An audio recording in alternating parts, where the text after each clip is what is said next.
What if I told you that one of the biggest banks in the world, JP Morgan, thinks Bitcoin is undervalued?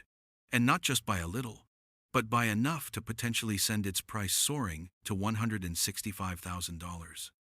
This isn't just a wild prediction.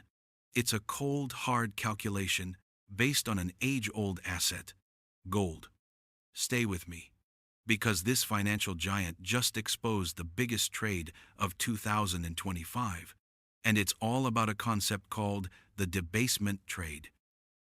JP Morgan's argument is brilliant in its simplicity.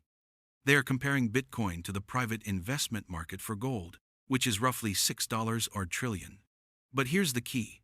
They're adjusting for volatility or risk. Currently, Bitcoin is still considered riskier than gold, but that risk gap, the volatility ratio, has been shrinking, dropping below 2. JP Morgan's math says that for Bitcoin's current $2.3 trillion market cap to match gold on a comparable, risk-adjusted basis, the price of Bitcoin would need to climb by about 42%. That jump puts the theoretical price tag right at $165,000. It's a mechanical exercise, but it highlights massive theoretical upside. So why is this comparison even happening? Because of the debasement trade.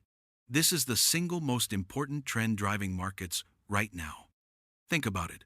Governments are taking on massive debt, central banks are grappling with inflation, and people are simply losing faith in the future value of their paper money or fiat currency. The result? Investors are rushing into scarce, hard assets that cannot be easily printed or devalued. Gold has always been the safe haven, and it's been on a record-breaking run, even flirting with $3,900 an ounce, posting double-digit gains in Q3. Demand from central banks, especially in emerging markets like China, is surging as they look to diversify away from the US dollar due to geopolitical risks. Bitcoin, or digital gold, is the new alternative. Both assets are seeing huge inflows, largely through newly popular ETFs, which have made it simple for everyone from retail investors to big institutions to get exposure without the hassle of physical gold or crypto custody. This surge isn't about short-term news. It's a structural reevaluation of money. Now, let's look at the recent performance. In the third quarter of 2025, gold was the clear winner, outperforming Bitcoin. Gold gained over 16% as geopolitical risks intensified. Bitcoin, on the other hand, consolidated, gaining a modest 5.63% after hitting an all-time high of over $125,000 in mid-August. It was a tough quarter for Bitcoin due to massive long liquidations and macro headwinds, which means it lagged. But this is where history gets interesting. Bitcoin managed to close September in the green, which has often been a difficult month for the asset. Historically, when Bitcoin has a positive September close, the final quarter of the year, the famous October and beyond, has delivered explosive rallies, averaging over 50% in past positive years.